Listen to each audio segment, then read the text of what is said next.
चलिए हेडिंग डालिए, खिलाफत आंदोलन, खिलाफत मूवमेंट, खिलाफत मूवमेंट, खिलाफत आंदोलन।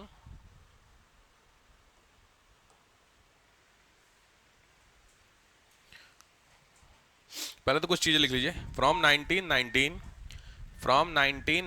टू 1922, 1919 से 1922 तक Indian movement entered a new politics, भारतीय आंदोलन ने एक नई राजनीति में प्रवेश किया। Entered into a new politics, नई राजनीति में प्रवेश किया।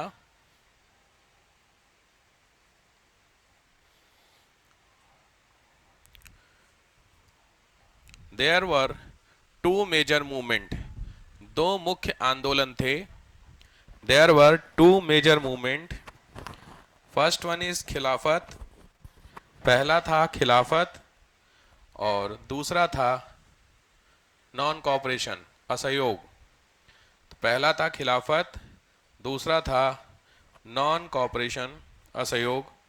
खिलाफत और असहयोग, दो तरीके के मूवमेंट हमारे इंडिया में चलते हैं, स्टार्ट होते हैं। देखो, both movement has same pattern, दोनों मूवमेंट की लगभग समान तरीका था।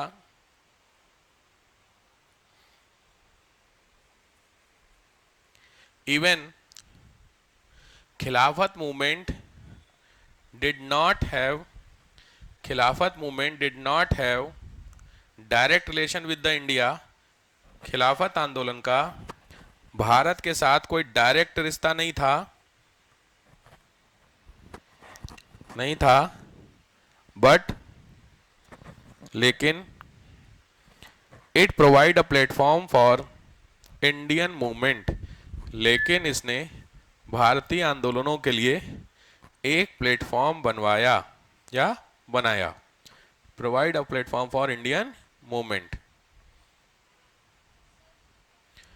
इसने भारतीय लोगों के लिए या भारतीय आंदोलन के लिए एक प्लेटफॉर्म का काम किया है, प्लेटफॉर्म बनाया। प्लेटफॉर्म को प्लेटफॉर्म ही लिखिए, ठीक है।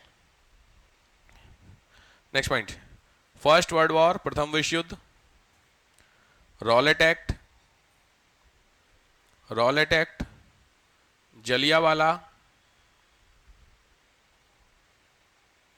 Rowlatt act, Jallianwala, Montagu Chelmsford reform, Montagu Chelmsford reform, Montagu Chelmsford सुधार, मॉन्टेग्यू चेम्सफोर्ड सुधार। These were the major reason, these were the major reason, ये मुख्य कारण रहे। These were the major reason, मुख्य कारण रहे किस चीज के लिए? इन मूवमेंट्स को शुरू करने के लिए। चारों के बारे में आप सुन चुके हैं, चारों सुने हैं, तो चारों को डिटेलिंग नहीं। वर्ल्ड वॉर तो ऑब्वियस उतना इंपॉर्टेंट नहीं है, फिर भी एक बैकग्राउंड तो मैंने आपको वर्ल्ड वॉर का दिया ही था कि किसने कैसे, गांधी जी वहां थे उसी समय हो रहा था ना, ठीक है। Next point, Montagu Chelmsford reform 1919 का सुधार था। मैंने लिखवाया था मॉन्टेग्यू चेम्सफोर्ड, याद होगा, मैंने बताया था एक भारत सचिव सेक्रेटरी ऑफ इंडिया था और दूसरा वायसराय थे, ठीक है। अब कोई बात नहीं, बट इसमें लिखिए कारण, रीजंस, एक प्रॉपर रीजन लिख ही लीजिए। रीजंस कौन कौन से रहे? रीजंस, कारणों में अगर हम लोग डिस्कस करेंगे तो कौन कौन से कारण इस दोनों मूवमेंट के रहते हैं? पहला कारण, फर्स्ट वर्ल्ड वॉर, पहला रीजन फर्स्ट वर्ल्ड वॉर, प्रथम विश्व युद्ध ने भी एक इंपॉर्टेंट रोल था। जैसे डैश करके लिखेगा, फर्स्ट वर्ल्ड वॉर मैंने बताया था 14 टू 19 था, 1914 टू 1919 लिख लीजिए, 1914 से 1919 के बीच का है दौर, 14 टू 19 डैश लिखो। Reduction in the production of, इसके अंदर ही है, reduction in the production of food grain, खाद्यान्नों की कमी, खाद्यान्न की कमी। दूसरा, इन्फ्लेशन, मुद्रास्फीति, महंगाई। लेस इंडस्ट्रियल प्रोडक्शन, कम औद्योगिक उत्पादन। लेस इंडस्ट्रियल प्रोडक्शन, कम औद्योगिक उत्पादन,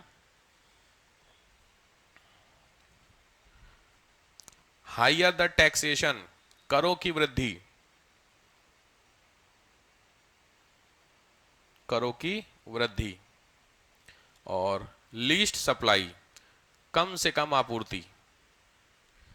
वर्ल्ड वॉर के अंदर ये सारी चीजें होंगी, कॉमन है, कोई नई बात नहीं जानते हैं। इन सभी चीजों ने इंपैक्ट किया होगा। सिंपल, ये वर्ल्ड वॉर के अंदर के होगी। वर्ल्ड वॉर का मैं बता चुका हूँ पूरा डिटेलिंग, पीछे याद है मुझे, वीडियो देखिएगा जाकर के, सब उसमें बता दे कहाँ दिक्कत थी, सामान आ नहीं रहा था तो इश्यू होंगे ना, ये वही कहानी थी। अब लिखिए इसी पॉइंट वर्ल्ड वॉर के अंदर ही, तो वर्ल्ड वॉर में आपने पहला क्या लिखा, कौन कौन से मेजर थे। दूसरा वर्ल्ड वॉर में लिखिए इंपैक्ट, सबसे ज्यादा किसके ऊपर प्रभाव पड़ा, इंपैक्ट। तो इंपैक्ट में 3 लोग मेजर, पहला है लोअर मिडिल क्लास, निम्न मध्यम वर्ग, दूसरे हैं दस्तकार, दस्तकार मतलब craftmans, and third one is labour, मजदूर। इन तीनों के ऊपर ज्यादा इंपैक्ट पड़ेगा, ठीक है। तो ये तीनों ही मेजर थे, तो ऑब्वियस है इसके नाते अगेंस्ट द ब्रिटिशर्स माहौल क्रिएट होना शुरू होगा। पहला तो नॉर्मल था, समझ रहे हो, ये गुस्सा लोगों के अंदर हुआ। भाई अगर सरकार अभी की सिचुएशन भी आप चेक कर लीजिए, अभी की सिचुएशन में भी अगर गवर्नमेंट मोटा मोटी देखा जाए तो कोई भी चीज़ है यार, जैसा भी मैं कल चेक कर रहा था नेट पे घर पे, प्याज के लिए, प्याज आपने देखा क्या मार्केट में रेट हो रहा है। जेप्टो एप्टो सामान मंगाते हैं ब्लिंकिट वगैरह से, तो उससे सामान मंगाने की मैंने सोचा, तो उसमें सोचिए 87 रुपये के जी दे रहा है। अब हिसाब समझिए, 90 रुपए किलो, 100 रुपए किलो। अगर प्याज बहुत बेसिक होती है सब्जी, प्याज के बिना सब्जी बन नहीं पाती। सबसे बड़ी दिक्कत प्याज और टमाटर ही तो होता है। बहुत सारे घरों में जहां पे सब्जी खरीदने की वैल्यू नहीं, वो प्याज टमाटर आपस में करके उसे खा लेते हैं, देखा है। अब प्याज अगर बेसिक वही इतना, अब 100 रुपए किलो अगर प्याज बिकेगा, आप खुद समझिए क्या होगा। तो गुस्सा किसके लिए आएगा, गवर्नमेंट का अगेंस्ट में आएगा कि नहीं आएगा। इसमें गलती किसकी है, गवर्नमेंट ये रोना नहीं रो सकती है कि साहब हम क्या करें, नहीं, जिम्मेदारी आपकी है। आप क्या करें, इससे बेहतर ऑप्शन हमने चुना किसको, आपको ना। तो आप कुछ नहीं कर सकते, आप रिजाइन करो, वो तो कर सकते हो ना, रिजाइन करके करो, हम दूसरी गवर्नमेंट लेके आएंगे। लेकिन हमारे यहाँ समस्या क्या है कि आपने 5 साल के लिए चुन लिया, अब गए, अब वो चाहे प्याज आपका, अब देख रहे हो युवा इलाहाबाद में क्या बवाल हो रहा है, न्यूज देख रहे हो, आर वाले बच्चे क्या कर रहे हैं, पता ही नहीं आता क्या हो रहा है, प्रोटेस्ट हो रहा है। क्यों प्रोटेस्ट हो रहा है, नहीं नहीं नहीं, हाँ बेसिकली जो पोस्टपोन हो रहा है एग्जाम आपका 22 और 23 2 दिन है यार होगा इस बार का। तो 2 दिन के चक्कर में वो चाह रहे, 2 दिन में ना उन्होंने बोला है कि हम नॉर्मलाइजेशन करेंगे। नॉर्मलाइजेशन कैसे होगा, जैसे 22 को एक पेपर आएगा, 23 को एक पेपर आएगा, तो दोनों में से जो पेपर हल्का होगा, हो सकता है एक का इंपैक्ट थोड़ा, मतलब थोड़ा कठिन हो, एक थोड़ा सरल हो, पॉसिबल है, बिल्कुल हो सकता है। तो जो सरल वाला होगा उसके हिसाब से वो किया जाएगा, मार्किंग की जाएगी। दूसरी चीज, दोनों के एवरेज मार्क्स निकाल करके कट ऑफ निकलेगी। आप समझ रहे हो इसका मतलब क्या हो रहा है, जैसे पहले वाले पेपर में 100 के एवरेज है 80, दूसरे वाले में 100 का एवरेज है 85, तो ऑन एन एवरेज 83 हो गया। अब समस्या ये है कि जिसके 80 आए वो तो फेल हो गया ना, लेकिन कट ऑफ तो उसने क्रैक की। मेरी बात समझ रहे हो, पहले पेपर में 100 में से 80 की कट ऑफ निकली, तो मेरे आए 80, और जब दूसरे वाले में 85 हुए, तो अब एवरेज करके 83 दोनों का बनता है मोटा मोटी, तो कट ऑफ 83 हो गई। बट मैं तो पहले वाले पेपर में कट ऑफ क्रैक कर रहा था ना, लेकिन मैं फेल हो गया। समझ बात को, ये कहलाता नॉर्मलाइजेशन। तो इसके अगेंस्ट में वो कह रहे हैं, गलत भी नहीं कह रहे। भाई आपके समझ में नहीं आ रहा, आपके पास इतने सारे सोर्सेज हैं, फिर भी आप इतने बड़े बेवकूफ बने हुए हो। कह रहे 10 लाख लोगों का एग्जाम है, 10 लाखों का एग्जाम आप नहीं करा सकते हैं। भाई 6 महीने आपने लिए, मार्च में एग्जाम था, दिसंबर हो गया ना आपका, कितने महीने, 7 महीने का आपने टाइम लिया, और 7 महीने के टाइम लेने के बाद भी आप कुछ इंपैक्ट नहीं कर पाए। तो फिर तो सीधी बात, अब चाहे जिसकी गवर्नमेंट हो, भले मैं लॉजिक बात करता हूं कि मैं सपोर्ट करता हूं बीजेपी को, बट इसका ये मतलब नहीं। अब खास एक चीज समझिए, जिसके 80 नंबर आए और वो बंदा फेल हो गया, और उस बंदे का लास्ट अटेम्प्ट, अब इसका जवाब कौन देगा, बस समझ रहे हैं, ये दिक्कत है।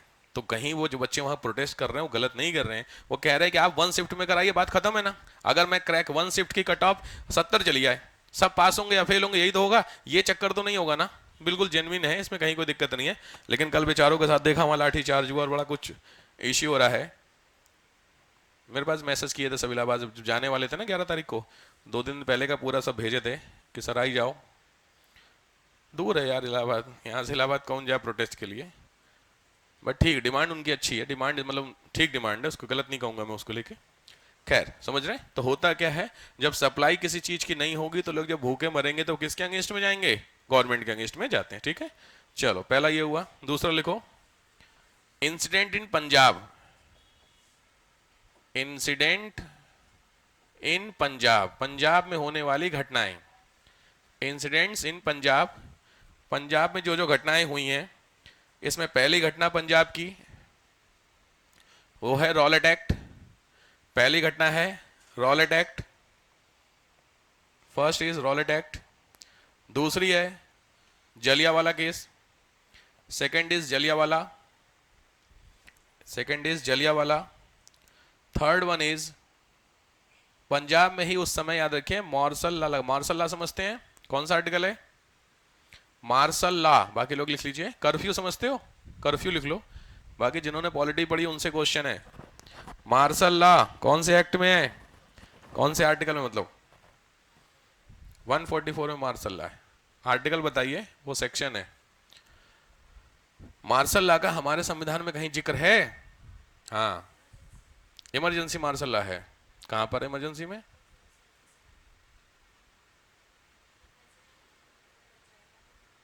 वो तो इमरजेंसी है ना, इमरजेंसी में मार्शल लॉ कहां पर है?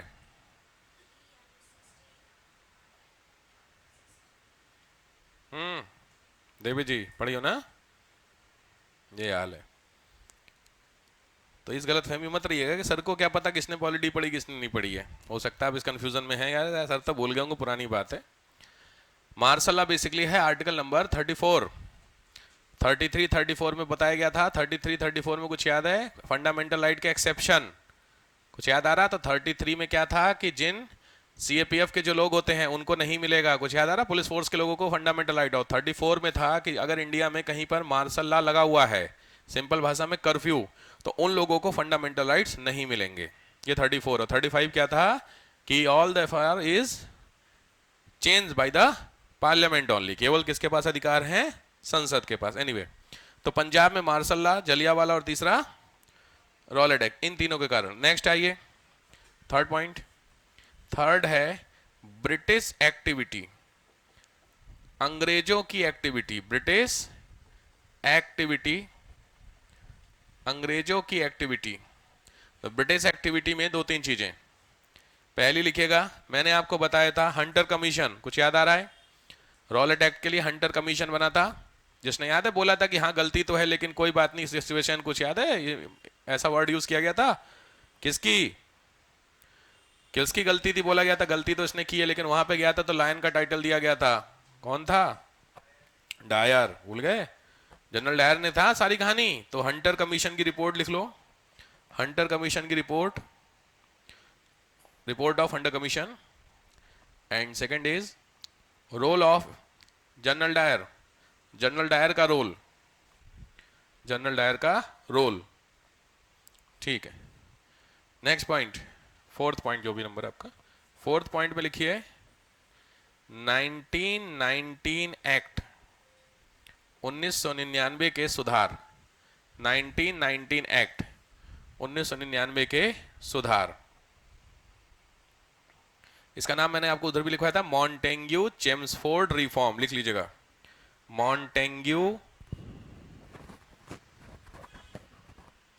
Chelmsford reform, Montagu Chelmsford reform. Dash करके लिख लीजिएगा, द्वैध शासन प्रणाली, ड्यूअल एडमिनिस्ट्रेटिव सिस्टम। द्वैध शासन प्रणाली, ये हमने डिमांड की थी। कुछ चीजें कुछ याद है, मैंने लिखवाया भी था, मुझे याद आ रहा है ना, कि ट्रांसफर सब्जेक्ट थे, रिजर्व सब्जेक्ट थे। कुछ पता नहीं है साहब, दुनियादारी में कुछ चल रहा नहीं चल रहा पता नहीं।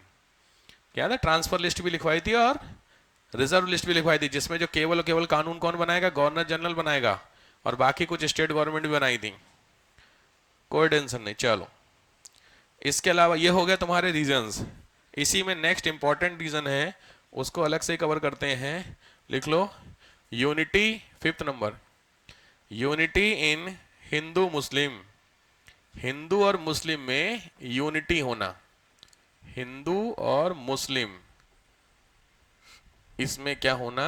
एकीकरण, यूनिटी, एकता। एकीकरण होना। इसी एकीकरण का जो आउटपुट था, इनिशियली स्टेज क्यों हुआ था, वो खिलाफत आंदोलन था। तो खिलाफत पढ़ेंगे हम लोग, बट उससे पहले ये जान लीजिए क्यों हुआ। तो लिखिए एकीकरण के लिए कौन कौन से रीजंस हैं। तो पहला रीजन लिख लो इसके अंदर, number 1, new generation of Muslims. New generation of Muslims, मुस्लिमों की नई पीढ़ियां, मुस्लिम लोगों की नई पीढ़ियां। दूसरा,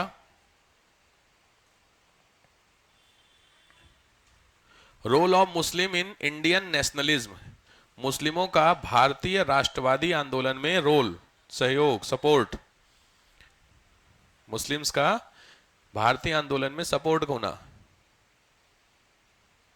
3 बंदों के नाम यहां पे जरूरी हैं। पहला नाम है मोहम्मद अली, मोहम्मद अली।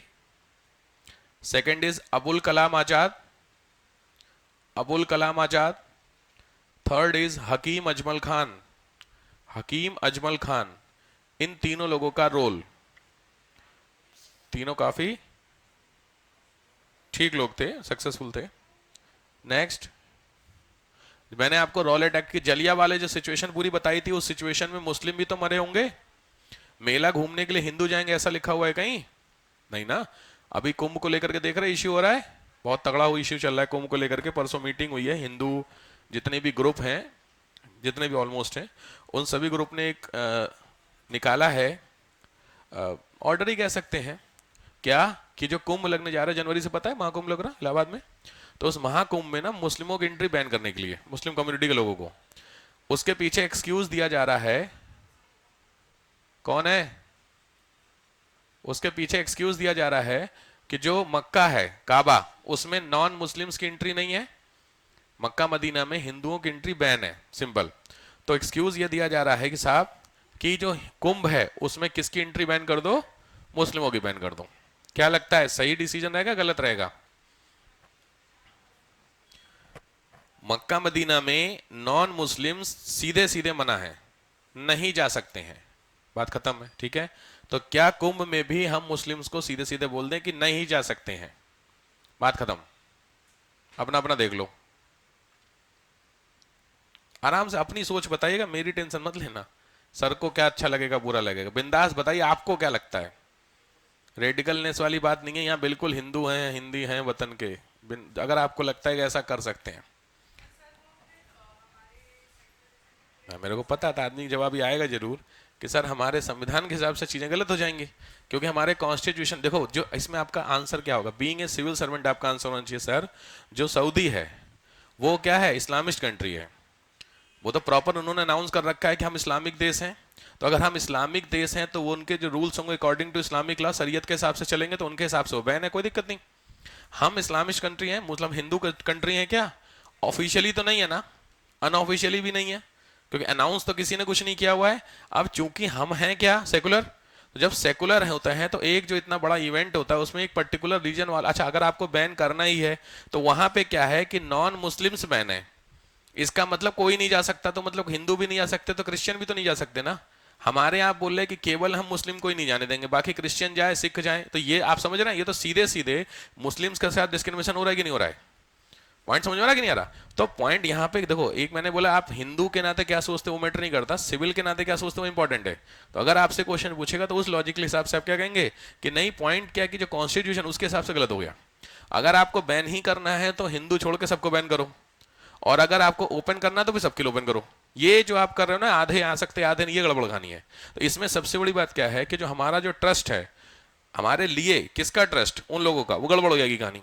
आप इसी इवेंट से तो गड़बड़ कर रहे हैं। अभी एक मूवी भी आ रही है, कल परसों में शायद रिलीज होगी, गोधरा फाइल्स करके, आई थिंक, कौन सी गोधरा फाइल से क्या है ना कुछ, हाँ ऐसे कुछ है ना, साबरमती वाले केस में। उसका मैं ट्रेलर, अच्छा ट्रेलर दिखा रहा है। अब वो उसमें कह रहे हैं कि हम कुछ अनाउंस करेंगे कि गोधरा केस की सच्चाई लोगों तक पहुंच नहीं पाई है, अब हम बताएंगे। देखते हैं, जरूर देखिएगा, कुछ समझ में हो सकता आ जाए, वेट कीजिएगा। फ्री में देखना हो तो उस पर आ जाएगी, 10-15 दिन में आ ही जाएगी ओटीटी पे, और नहीं देखना हो देखिएगा। वो देखिए कौन सी सच्चाई बताना चाह रहे हैं, क्योंकि बड़ी पढ़ाई हमने गोधरा उधरा लेकर के कर रखी है, देखते हैं कौन सी सच्चाई बताते हैं। बट पॉइंट क्या होता है ना, हो सकता है कोई ऐसा पॉइंट हो गया हो जो गवर्नमेंट ने दबा दिया हो सकता है, लेकिन बट समस्या ये है ना कि इस तरीके, अब ये इमरजेंसी पे एक मूवी आने वाली है इसकी ना, अच्छा ये जानबूझ करके पॉलिटिकल ऐसे मैटर पे मूवी बनाओ जिससे थोड़ा माहौल बना रहे। अब गोधरा केस में भी आप जानते ही हैं हिंदू मुस्लिम का मेन कॉन्सेप्ट है। इमरजेंसी में भी किसका है, कांग्रेस बीजेपी। बस समझ रहे बात को लेकर के। तो थोड़ा सा ना जरूरी हो रखा है इसमें, जरूरी का मतलब गवर्नमेंट चाह रही है कि चीजों को लेकर के। जबकि कल इसीलिए मेरा बहुत तेज मूड खराब, जब बच्चों से बात हो रही थी वहां पे, कह रहे सर आप बताओ इसमें गलत काम कर रहे हैं जो प्रोटेस्ट कर रहे हैं, पिछले 2 दिन से भूखे बैठे हैं जमीन रोड पे, लड़के छोड़ो लड़कियां बैठी हैं यार, उनको मार रही गवर्नमेंट, पुलिस वाले लाठी मार रहे हैं। सोच के देखिए वो बच्चियां क्या कर रहे हैं, हमें कह रहे आरओ का एग्जाम ही तो ठीक करा लो, और क्या कह रहे हैं, कौन सा तुमसे कह रहे कि हमें नौकरी दे ही दो, वो तो कह रहे एग्जाम आप ठीक से कराओ, मिले ना मिले हमारे ऊपर है। लेकिन वो सोच रहे हो वो भी नहीं हो रहा। लाइट वाइट काट दी थी, कल तो बड़ा हुआ था रात को 11 साढ़े 11 बजे वहां लाइट भी कट गई थी, अंधेरे में बैठे थे बच्चे। आप समझिए, आप एक डेमोक्रेसी में रहते हैं तो प्रोटेस्ट करने का आपका राइट है। प्रोटेस्ट जिन जगहों पे पहले के समय भी जब प्रोटेस्ट किया जाता था तो गवर्नमेंट उनको बेसिक सुविधाएं देती थी, क्योंकि आप डेमोक्रेसी का मतलब ही आप हर चीज से देखो, अगर आप मोनार्की हैं तो राजा साहब ने कहा आपने मान लिया, भाई राजतंत्र में रहते हैं, राजा आपका मालिक है, तो जो या डिक्टेटरशिप में रहते तो जो बोला बात खत्म होगी। चूंकि हम डेमोक्रेसी में तो राजा तो नहीं है ना, तो अगर मुझे कोई चीज पसंद नहीं आ रही तो मैं प्रोटेस्ट करूंगा ना। तो प्रोटेस्ट ये भी तो होना कि जहां मैं प्रोटेस्ट कर रहा हूं वहां पे एटलीस्ट बेसिक सुविधा तो करो। ये देनी किसकी जिम्मेदारी बनती, कायदे में जो एक हेल्दी डेमोक्रेसी है वही है ये, कि अगर आप प्रोटेस्ट कर रहे हैं तो वहां पे पानी रख दीजिए, को वॉशरूम रख दीजिए, क्योंकि होता है ना प्रोटेस्ट आपको जरूरत पड़ सकती है। लेकिन वहां पे सब ऐसे ही हो रहा, पड़े हुए बच्चे 2-2 दिन से मैं देख रहा हूँ, तो कहीं कोई आज ही इवन आज पूरे दिन भर भी प्रोटेस्ट हो रहा चल रहा है। आप देखते हैं डिस्कशन की बात बोले पीएससी चेयरमैन की, चलो हम बुलाते हैं बात करने के लिए, देखो क्या होता है। बट ठीक नहीं यार ये सब चीजें ना, मैं बीजेपी का सपोर्ट हूँ, मुझे कोई दिक्कत नहीं इसमें बोलने में, बिंदास। लेकिन समस्या क्या है कि ऐसे चीजों में नुकसान आपका ही है, इसमें आपको ऐसा मत सोचेगा कि हमें फर्क नहीं पड़ेगा, ऐसा नहीं है। कल को ना बहुत सारे फर्क पड़ेंगे।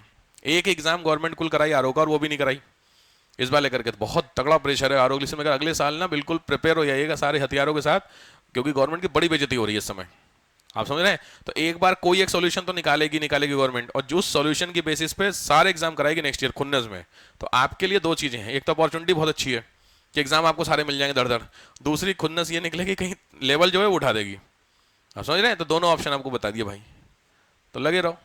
खैर हाँ, पहला क्या लिखे हो नाम, क्या मोहम्मद, अच्छा हो गया, रॉलेट एक्ट वाला हो गया था, इम्पैक्ट हुआ था। और मैंने आपको 1916 का एक एग्रीमेंट बताया था which is called Lucknow agreement, लिख लीजिए 1916 का लखनऊ समझौता। कुछ याद है, लखनऊ एग्रीमेंट में आए थे ना, ये था। तो ये कहानी कुछ आपकी होती है फर्स्ट ये दोनों मूवमेंट्स के रीजंस को लेकर के, ठीक है। चलो अब हेडिंग डालो, इश्यू ऑफ खिलाफत। इश्यू ऑफ खिलाफत, खिलाफत का मुद्दा क्या है। इश्यू ऑफ खिलाफत, जो खिलाफत है उसका मेन मुद्दा क्या है। उसके लिए थोड़ा सा आपको यूरोप चलना पड़ेगा मैप में। तो यूरोप के पॉलिटिकल मैप में आप चलिए, तो यहां पे 2 चीजें समझिएगा। इस मैप में एक चीज देखिए कि ठीक है, फ्रांस, जर्मनी वगैरह यहां पे आप देख रहे होंगे, दिखा है इटली, ग्रीस, टर्की दिख रहा है, ये टर्की, ध्यान से ये वाला पोर्शन में देखना, तो यहां लिखा हुआ दिख रहा है टर्की। तो ये टर्की और रशिया, ये 2 ऐसे कंट्री हैं जो 2 कॉन्टिनेंट में पड़ते हैं, ठीक है। रशिया भी देखो आपको आधा कटा हुआ दिख रहा है, तो रशिया आधा उधर पड़ता है, दैट इज इन एशिया। और टर्की जो आपका वो भी आपका आधा उधर पड़ता है। तो ये 2 ऐसे दुनिया के देश हैं जो 2 महाद्वीपों में स्थित होते हैं, ठीक बात है। पहली चीज तो टर्की जो है, यहाँ पे टर्की मिल गया, एशिया के मैप में देखोगे तो वहां पे भी आपको टर्की मिलेगा। पॉइंट क्या मैं टर्की बता रहा हूं, उसके पीछे की कहानी को थोड़ा सा समझिए। कहानी कुछ इस तरीके से है, ये है आपका यूके, सामने दिख रहा है, ये है यूनाइटेड किंगडम लिखा हुआ है, ये है जर्मनी, दिस इज फ्रांस, और ठीक है पोलैंड।